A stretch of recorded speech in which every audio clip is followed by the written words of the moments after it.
मेरे प्रिय छात्रों, आपका हमारे इस यूट्यूब चैनल जयसिंह ज्ञानदीप में एक बार फिर से बहुत बहुत स्वागत है। आज हम लोग कक्षा 10 की एनसीईआरटी गणित का वास्तविक संख्या, जिसे अंग्रेजी में रियल नंबर्स भी कहते हैं, इस वास्तविक संख्या का भाग नंबर 13 लेके आए हैं, जिसमें प्रश्नावली 1 का संपूर्ण हल मिलेगा, जिसमें सिर्फ ही सिर्फ बहुविकल्पी प्रश्न दिया है। देखिए क्या दिया है। बहुविकल्पी प्रश्न दिया है कि प्रत्येक प्रश्न के 4 उत्तर दिए हैं। सही उत्तर छाट, यानी कि बहुविकल्पी प्रश्न वो होता है कि उसमें जो क्वेश्चन दे दिया जाता है और उसका 4 उत्तर ही आपके सामने रख दिया जाता है। उसी प्रश्न का उन चारों में से एक उत्तर रहता है। उसी उत्तर को हमें क्या करना होता है, टिक लगाना होता है या सही का निशान मारना होता है। तो देखिए पहला क्वेश्चन हमारे पास है कि धन पूर्णांक 6a+5 से ठीक पहले आने वाला धन पूर्णांक होगा।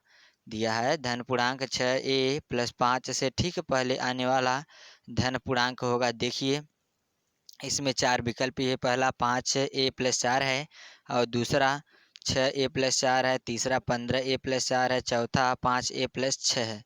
तो देखिए जो 5a, 6a, 4a कुछ भी a है उसको छोड़ देंगे। उसके बाद जो अचर संख्या जोड़ी गई उस पे आते हैं। तो प्रश्न में हमारे क्या था कि 6a+5, तो इससे ठीक पहले आने वाला यानी 5 के बाद क्या आएगा, 5 के बाद 4 आएगा। तो जो आंसर हमारा 6a+4 होगा वही सही होगा।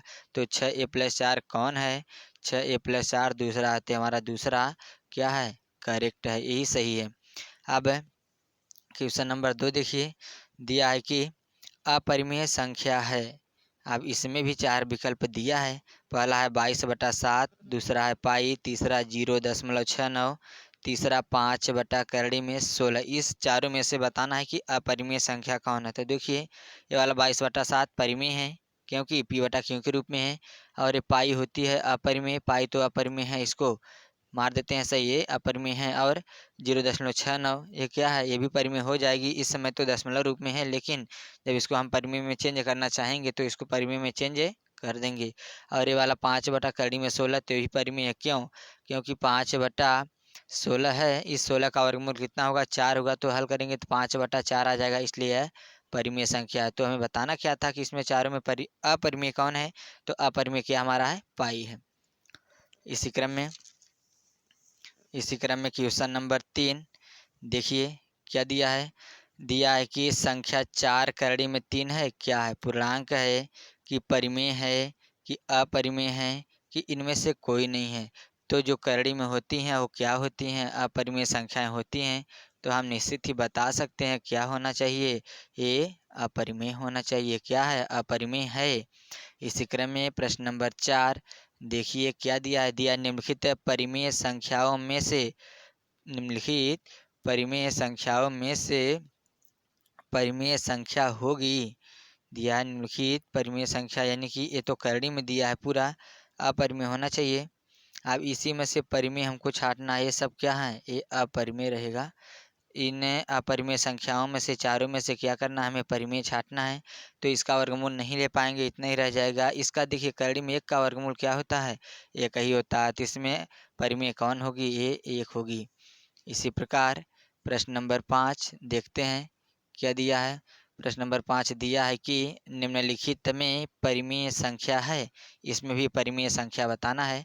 तो देखिए 2.732416 डॉट डॉट अनंत तक है, और करड़ी में 7 है, और यहाँ 2.737373 है, यहीं तक है, और उसके बाद 0.9 है। तो इसमें हमें बताना है परिमेय संख्या। तो देखिए इसका भी ये भी नहीं है और ये भी नहीं है, ये भी डॉट डॉट करके ये भी नहीं है। तो है कौन, यही हमारा क्या है, एक परिमेय संख्या है। इसी क्रम में प्रश्न नंबर 6 देखिए क्या दिया है। प्रश्न नंबर 6 दिया है कि किसी पूर्णांक m के लिए प्रत्येक सम पूर्णांक निम्नलिखित रूप का होता है। सम पूर्णांक देखिए m और m+1 और 2m और 2m+1, यानी कि जो भी प्राकृतिक संख्या, यानी कि 1 2 3 4 हम कुछ भी पूर्णांक रखेंगे हमें सम ही संख्या प्राप्त होना चाहिए। देखिए यही होगा। क्यों, क्योंकि अगर 0 रखेंगे तो 0 हो जाएगा, 1 रखेंगे तो 2 होगा, 2 रखेंगे तो 4 होगा, 3 रखेंगे तो 6 होगा। इसलिए क्या, यही हमारा क्या है, सम संख्या है। इसी क्रम में प्रश्न नंबर 7 देखिए प्रश्न नंबर 7 दिया है कि किसी पूर्णांक q के लिए प्रत्येक विषम पूर्णांक निम्नलिखित रूप का होता है। किसी पूर्णांक q के लिए प्रत्येक विषम पूर्णांक निम्नलिखित रूप का होता है। विषम पूर्णांक किस रूप का होता है? आप देखिए, एक क्यों है तो एक रखेंगे तो एक विषम है, लेकिन दो रख देंगे तो दो सम आ गया है, तो कहानी खत्म। और उसके बाद इसमें देखिए, अगर एक रखेंगे तो दो आ जाएगा, सम आ गया, छोड़ दीजिए। इसमें भी एक रखेंगे, दो एक का दो आ गया। अब इसमें अगर एक रखेंगे, दो एक का दो, एक तीन, दो रखेंगे दो दूनी चार, एक पाँच, इसलिए कौन है? विषम पूर्णांक ही हमारा विषम पूर्णांक होगा। इसी क्रम में क्वेश्चन नंबर 8 देखते हैं। दिया संख्या n square minus one comma 8 से विभाज्य होती है। इसी में क्या करेंगे कि n बराबर हम रख देते हैं कोई संख्या। n बराबर क्या करेंगे? कोई संख्या रखेंगे। अगर मान लीजिए हम दो रख दिए, दो दूनी चार होगा, चार में से घटाएंगे 3/8, विभाज्य नहीं होगी। और अगर मान लीजिए चार रखेंगे तब क्या होगा? पूर्णांक रखेंगे, नहीं होगा। देखिए विषम संख्या ही रखने पर होगा, क्योंकि विषम संख्या तीन रखेंगे, तीन त्रिका नौ, नौ में से एक गए आठ, आठ से विभाज्य होगा। चार रखेंगे, चार चौके तीन, नहीं पाँच रखेंगे, पाँच से पच्चीस, पच्चीस में से एक गए 24, आठ से विभाज्य होगा। इसलिए कौन सा सही होगा? ये हमारा विषम संख्या सही होगा। विषम संख्या हम n बराबर रखते जाएंगे। इसी क्रम में प्रश्न नंबर 9 देखिए। यदि 65 और 117 के HCF को 65m माइनस 117 के रूप में व्यक्त किया जा सके तो m का मान है। यानी कि अब इन दोनों का क्या करेंगे? 65 और 117 का HCF निकाल के 65m माइनस 117 में ले जाके बराबर रख देंगे। रखने के बाद हल करेंगे तो m का मान हमें प्राप्त हो जाएगा। तो m का मान प्राप्त क्या होगा? 2 प्राप्त होगा। इसी क्रम में क्वेश्चन नंबर 10 देखिए। दिया है प्रश्न 10, वह सबसे बड़ी संख्या जिससे 70 तथा 125 को विभाजित करने पर क्रमशः शेषफल 5 और 8 होता है प्राप्त होता है। तो क्या करेंगे? सर्वप्रथम जो दो संख्याएं दी हुई हैं उन दोनों संख्याओं में से, यानी 70 में से 5 घटा देंगे और 125 में से 8 घटा देंगे। दोनों को घटाने के बाद क्या करेंगे? घटाने के बाद दोनों का HCF निकाल देंगे। तो HCF हमारा कितना आएगा? आ जाएगा 13। इसलिए हमारा 13 विकल्प सही है। इसी क्रम में प्रश्न नंबर 11 दिया है।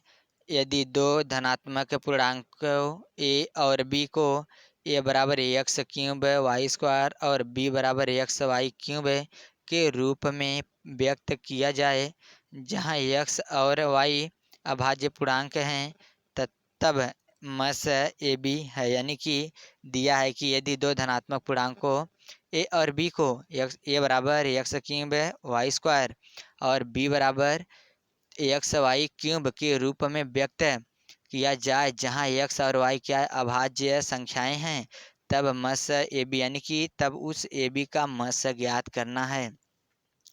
देखिए यहाँ पर मस यानी कि ए बराबर हमें क्या दिया है? ए बराबर दिया है एक्स क्यूब वाई स्क्वायर, तो हम इसको लिख सकते हैं 3 बार एक्स है, 3 बार एक्स लिख दिए, गुड़े वाई 2 बार है तो 2 बार वाई लिख दिए। और बी बराबर क्या दिया है? एक्स वाई क्यूब, तो एक्स एक बार है लिख दिए, वाई कितनी बार है? 3 बार है, तो हम 3 बार वाई लिख देंगे। अब इसी का मस निकाल लेंगे। तो देखिए जो दोनों मिला, एक एक्स इसमें, एक एक्स इसमें, इसमें एक्स मिला, और गुड़े एक दो वाई इसमें, एक दो वाई उसमें, तो वाई गुड़े वाई, जब इन दोनों का गुणा कर देंगे तो आएगा एक्स वाई स्क्वायर। तो देखिए विकल्प में एक्स वाई स्क्वायर है, हाँ तो यही सही है। अब क्या करेंगे? देखेंगे क्वेश्चन नंबर 12। क्वेश्चन नंबर 12 क्या दिया है?